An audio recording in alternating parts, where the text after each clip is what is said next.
Welcome to Mastering the Numbers, your go-to podcast for a deep dive into the world of business and entrepreneurship. I'm your host, Joe Mallow. Join me as I sit down with successful business owners to uncover their journeys, learnings, successes, and future plans. From market trends to personal stories of triumph, Mastering the Numbers delivers invaluable insights to fuel your own entrepreneurial spirit. So grab a seat and get ready to be inspired.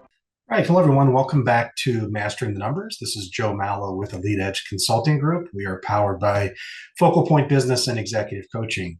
I'm honored to have my guest here today, Kristen Johnson. She is the owner of Elite Banquets and Events Venue in the Akron, Ohio area. Thanks for taking part today, Kristen. Absolutely. Thanks for the invitation as well. Of course. Can you tell the audience a little bit about your company, Elite Banquets and Events Venue? Elite Banquets and Events is, kind of just started as a venue itself. And so we've kind of done a little bit of expanding since then, but really just, my baby event venue. We do some what used to be, or I guess kind of in the COVID time, was considered a micro event or micro weddings, things like that, where people really scaled down to, about 50 guests or so. And so that's where we focus, is about, 50. We can go up to 100, but our comfort zone is right in, anywhere from that 45 to 65 guest kind of event. So we try to focus more on like maybe your baby showers, your bridal showers, things like that. So, maybe not your wedding and reception, but certainly, you're probably going to have an engagement party. You're going to have a shower. You're going to have those different things. And then also, we focus on birthday parties. We've had a ton of like milestone birthdays, and then even classes and meetings. So, with our space being suited for those events where, you might have 50 or 75 guests, we can also kind of space things out a bit to where you could do 30 guests, or, your 15 closest friends for, birthday dinner and some dancing, and just kind of, like a casual private thing. So, Yeah. but we have done a few like book clubs, things like that, as well, where people can come in. You can have a speaker, we've got a whiteboard, things like that. So I try to really be as versatile as possible, and really Yeah. tell people, like, if you can host it, we can host you for the most part. So Yeah. that's been really interesting. It's actually been really fun. But then our expansion came in the form of a photo booth, where now we do on and off-site photo booth rentals. So I've kind of been in transition from Elite Banquets and Events Venue to just Elite Banquets and Events. So you might be in the hall, or we might be coming to you with the photo booth. And like I mentioned, we have on and off-site. So we've had some people come in and they're like, "Oh, you do a photo booth too?" Like, just add it on, like we really need that. And but we've also done really nice locations around the Akron area, a couple wineries and things like Okay. that, even Yeah. out as far as Columbus with the photo booth, for people who already have a venue, or maybe want to do like a backyard thing or whatever. We just come and help them capture those memories. So it's been very fun. But yeah, the business kind of just, we're kind of evolving with the requests. Honestly, Yeah. I would say, when people ask for things, we're kind of like, sure, that like, let's work Right. together, and let's make that a new thing if it's not something we've already got going. I think you always have to adapt, right? A good business owners are always changing because the Absolutely. world's always changing. So, Absolutely. I tell you, I love photo booths. I've been to several parties over the years, and the kids definitely love the photo booth. Yes, it's so fun. And I tell people, like I said, with the venue, if you can host it, we can host you. And with the photo booth, I tell people, if you're having something, we can have pictures. Yeah. And I try to emphasize that it's absolutely not in any competition with your professional photographer. Right. Of course, they've got very expensive equipment, years of training, things like that.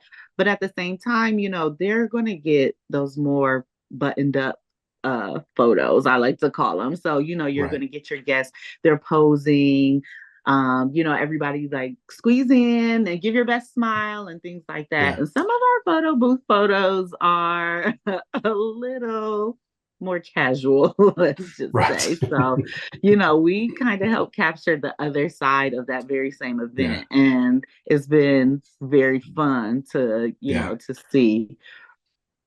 Yeah.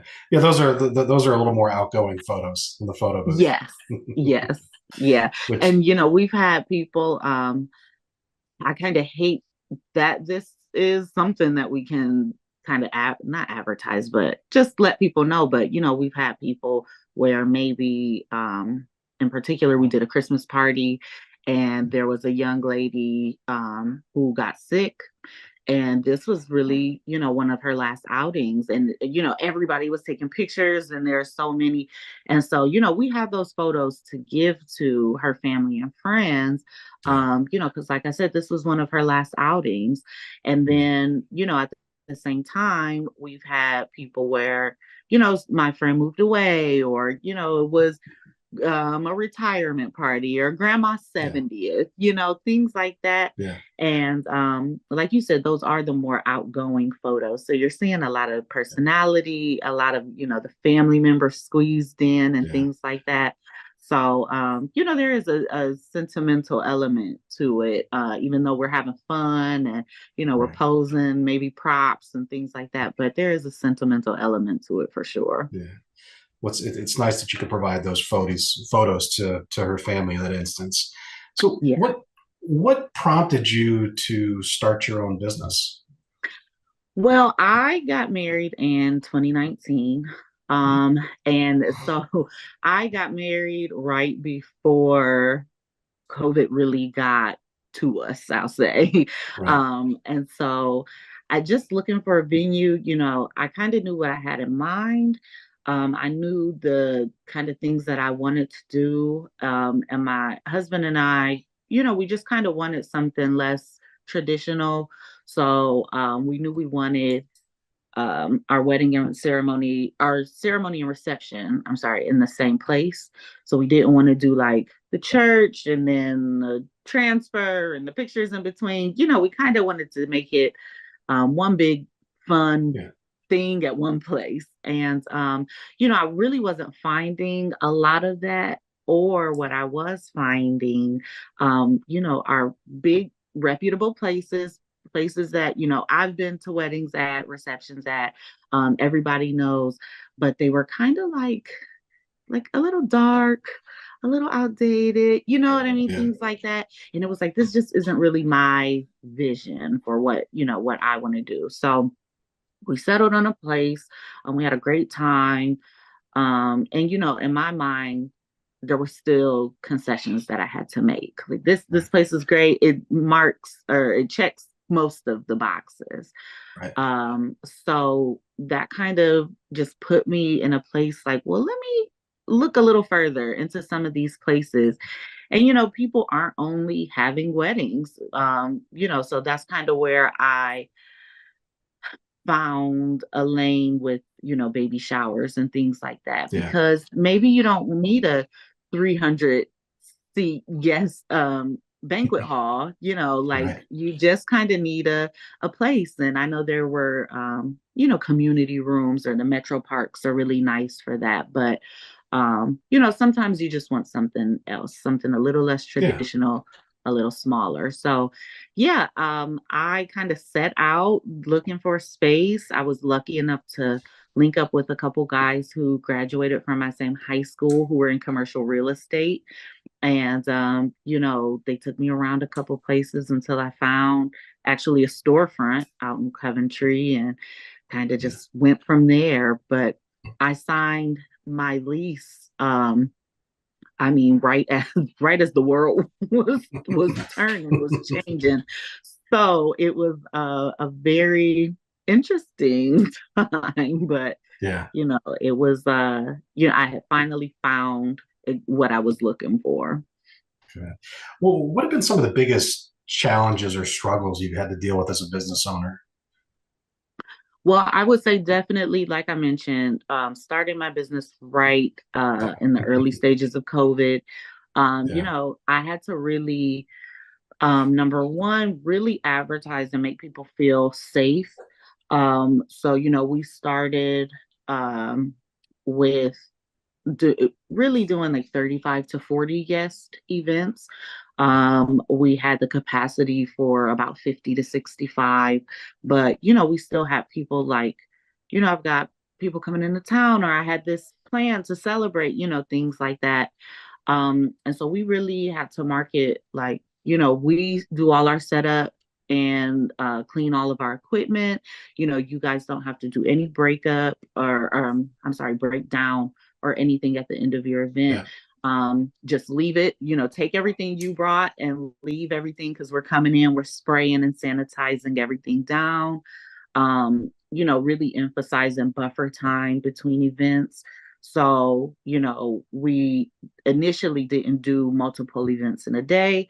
That Yeah. way, we could guarantee for you can come and see the space, and we are going to clean it before we get started. And then that Yeah. gave us enough time to clean, after. So I would say really just, um, finding those most important things to people to Right. really stay in business. Right. And then, like you mentioned, you just have to adapt over the years. I've actually changed locations from my initial location, but that came once, I kind of got the demand for Right. a larger space. And then I had kind of grown to um, kind of know what people are looking for, what people would Right. like, things like that. And so changing spaces and really just trying to, adapt with the people. These places that people are really starting to like these days look like this, or, Yeah. the trend right now, and Right. people like this look, things like that. So really just, trying to stay on top of that, trying to stay mindful of what people are um, looking for and what appeals to them, has just been, it's just something I really try to stay on top of. Not necessarily a challenge, but it keeps me on my toes for sure. Yeah, So, definitely. Is there anything that besides opening it up right before the pandemic, is there anything else you would have done differently? Not differently mhm, for work, but just differently right. growing your current business? Um, I probably would have tried, I think I would have tried more of what's considered old school marketing. When I first started, I was like, okay, I've got my business name, I've got my, my LLC and my tax paperwork and everything. Now I got to get my Instagram name. Now I got to get my Facebook name. And I learned over time, like, I'm not reaching my core audience or my Right. potential audience on Instagram or really on Facebook. I'm reaching a lot of Facebook friends. Yeah. I'm reaching a lot of strangers on Instagram, but I didn't really do initially a lot of like mailers, Right. or even, like putting information up in the grocery stores, things like that. And it wasn't until I tried a couple of those methods that I actually did start to reach some different people. And so I was like, oh, wow, I should have, you know, probably started with this and then I could have grown, Right. my audience and things like that. Right. So, yeah, so that was interesting. I think that's probably the main thing. I might have tried to kind of work from the inside out a Yeah. little bit more in the community and things like that. Yeah, sometimes it's hard to find the right niche, or you think Hmm. this is going to be the perfect niche, and you find out it's not, and you find Yeah. out this Hmm. over here was much better. So, it, Hmm. starting a business is trial and error sometimes. Yes. Yes. Usually, Absolutely. usually Absolutely. for all of us. Yeah. What are some common misconceptions that you hear people talk about running your own business? I think, and actually, I made a note of this. So, in the last podcast episode, the gentleman, Ted Moss, Yeah, and he had mentioned, the banks give you money when you don't need it. right. And that I feel like, I guess I would say that's a challenge as well.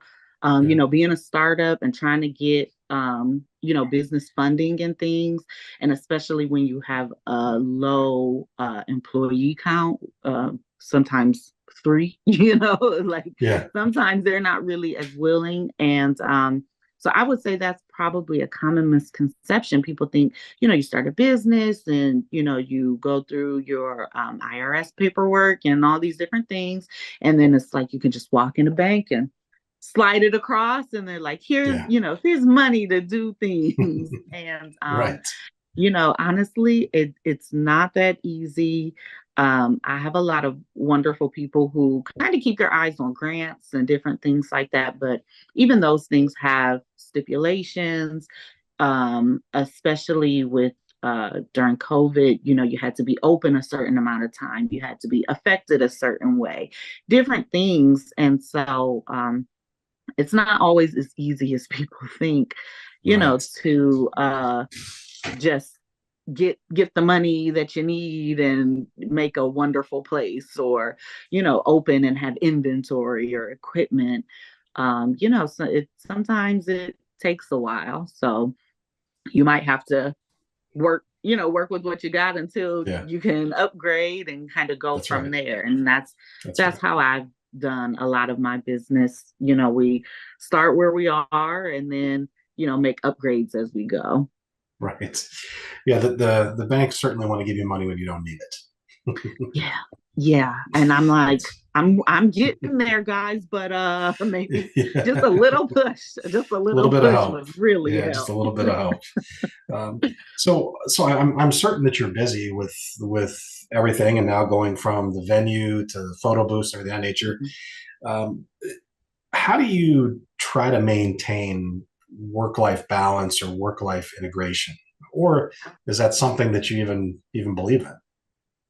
Well, I definitely believe in it. I have two kids, and um well, the way I've found this summer is to hire my 12-year-old son, which honestly, has kind of really helped. When we find ourselves where, dad's busy, I gotta get there and maybe do some cleaning or do some setting Yeah, up and things. It just sometimes helps to have an extra set of hands. And so I have found that, trying to integrate them into some of that work has really helped. But also, two things I would say for sure, maintaining boundaries with, office hours, business hours, things like that. I do have a phone number where people can text me and things like that.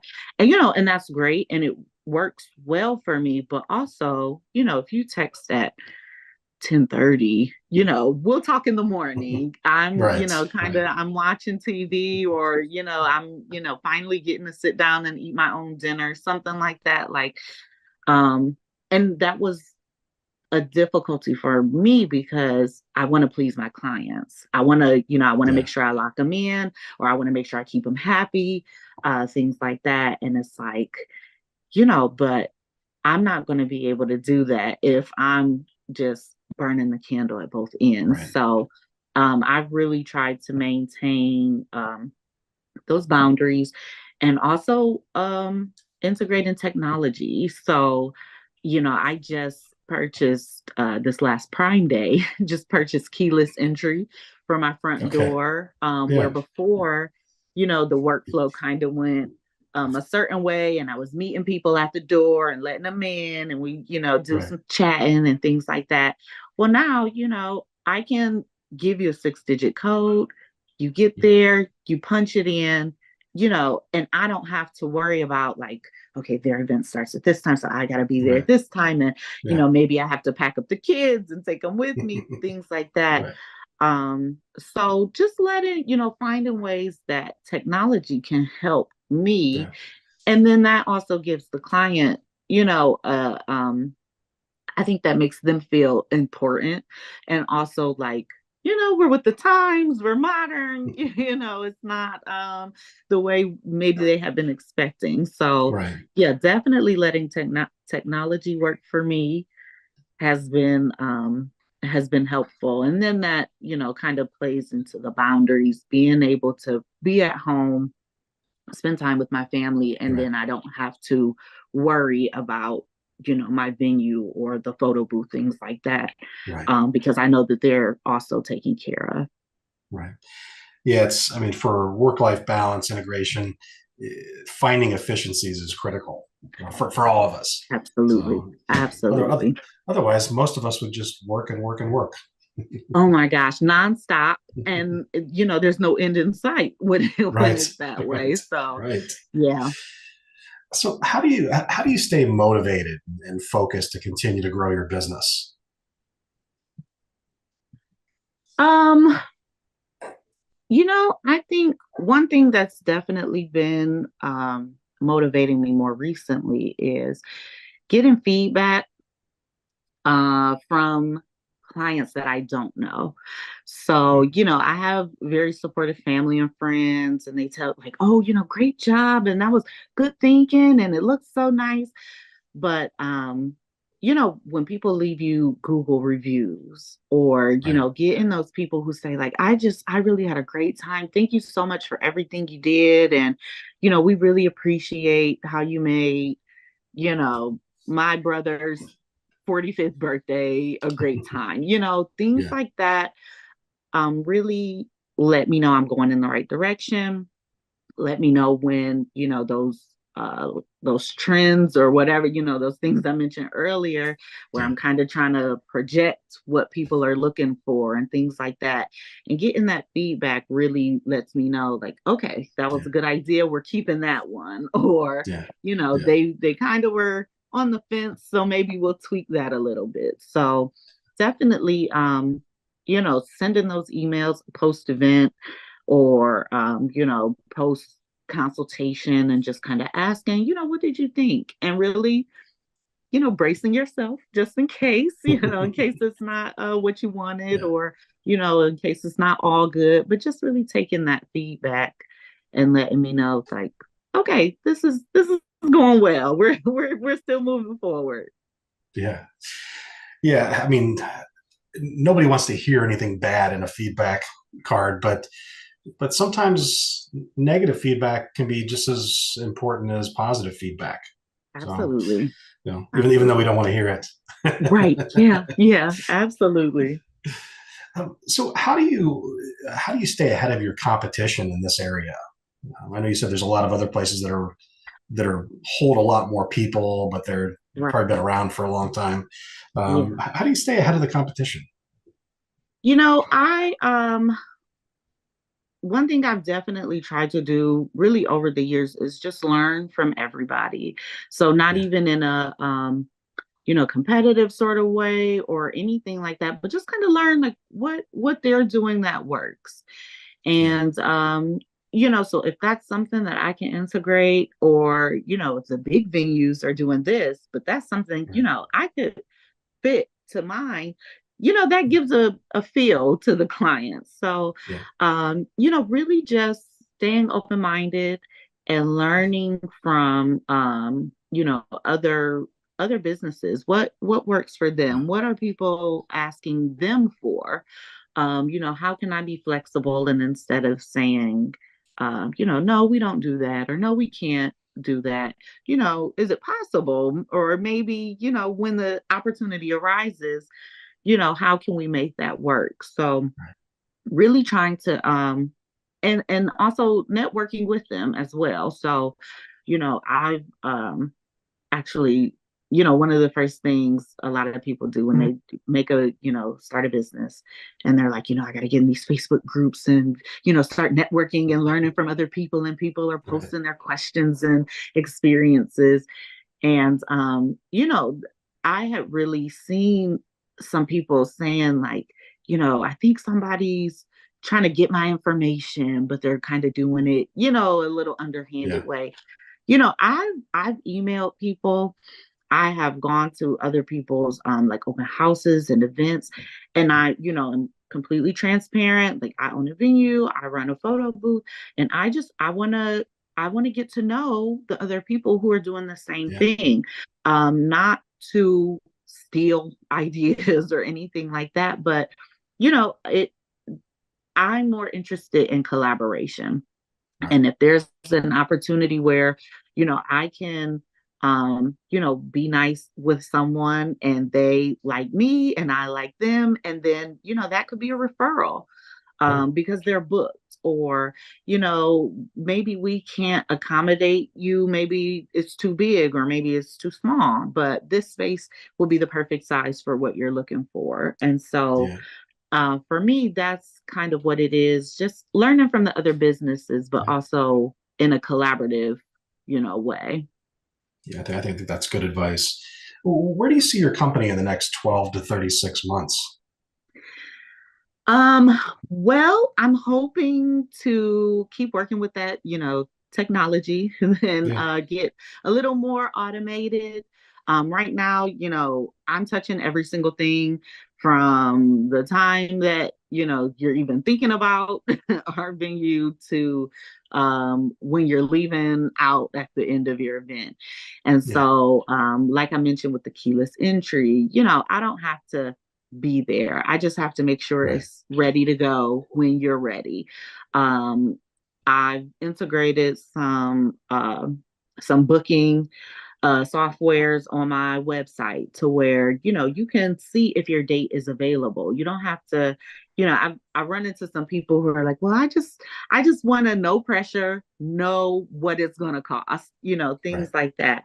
So I've integrated some things like that where you can see exactly what it'll cost you. You can see if the date's available, and then if you get to where you want to talk to somebody, I'll be there. Yeah. And so I'm really hoping to just get into a little bit more automation, but also, still really personalizing the experience. And right now, we typically, well, the last 2 years, we're at about every weekend to at least 3 out of 4 weekends through like the May to September. And I really want to get to, at least 9 months rather than, like a 5 or 6 month window. I want to try to get to 9 months where we're looking at 3 weekends, at least 3 weekends a month, Yeah. um, with events, whether it's, the photo booth or the venue or both, or, however it slices. But yeah, that's what I'm hoping to really get Yeah. my information out, really start reaching more people in the area about their events and things like that, and get to, just filling in those dates on the calendar. Yeah. Yeah. Just getting it packed Yep. every weekend. So, Yep. um, Yep. what's the best business advice anybody's given you to this point? Hmm. Um, hmm. I think, you know, I can't think. I mean, it's not like a particular like one liner. I thought I had one, but I would say more to do with just trying, just Yeah. trying. I did have a friend say, you're don't think small, and you've done things, even things that may have been, failures, or it just didn't quite pan the way you wanted it to. But there are still people who haven't done those things, people who Yeah. haven't even tried. And, it might not feel good that it didn't work, but you tried and now you Right. know. And so I would definitely say, just try. Just try. You Yeah. never know if it's something that you feel passionate about, if it's something that you really think like this is something I can do. I can really offer this to people and Yeah. give them something good. Then you don't know how it's going to turn out until you Yeah. give it a shot. And even if it's Right. on a small scale, there's nothing wrong even with mentorship, and I definitely talk to other, venue owners, things like that. As I was getting started, just in that collaborative spirit, hey, how do you handle this? Or what do you do when this happens? Right. Things like that. But it wasn't until I, said, Kristen, don't be scared. Don't be nervous. They started somewhere too. The Yeah. worst they can say is no, and then just try. You don't know how that's going to turn out. Yeah. And then I'm the kind of person that I find myself left with that nagging, like, well, what if, like, what Right. if it had turns out really good and you were Yeah. scared and you didn't do it? Like you just don't know until you try. And Yeah. I would say, I think that's probably what I would say. Yeah. Just Yeah. try, go out there. I think that's great advice for anybody that's is out there thinking about starting a business, but they just can't get over the hump. They just can't get themselves Yeah, to do it because yeah, it can be scary. You're going into absolutely. uncharted territory, but Right, sometimes you just have to take that leap, or right. I think you'll regret it later in life. Yeah, I had a yeah, chance. I had a chance. I should have. So yep. And so you never know. I think that's good advice. You never And know. if I can add, Sure. there have been times where I sat on an idea or something, and then 3 months, 6 months, a year later, I see someone else doing that idea. And it's like, it's not so far fetched. You Right. just have to believe in yourself, to, like you said, get over that Yeah. hump. But it's not that you have like a crazy outlandish idea. Right. Nobody will, you just have to do it sometimes Yeah. because that's a different kind of pain, in my That opinion. is. To see your idea, Yeah. somebody else is doing it and maybe it's going really well or Yeah. the people are really receptive to it. And it's like, darn, like that could have been me. Yeah. That would be painful. Yes, yes. That would be painful. Well, listen, Kristen, I really appreciate you being on the interview series here today. If anybody wants to get in touch with you, Mhm. how can they reach out to you? What's the best way? I would say the best way is going to be through our website, Okay. which is www.elitebanksandevents.com. It's ELITEBanksandevents.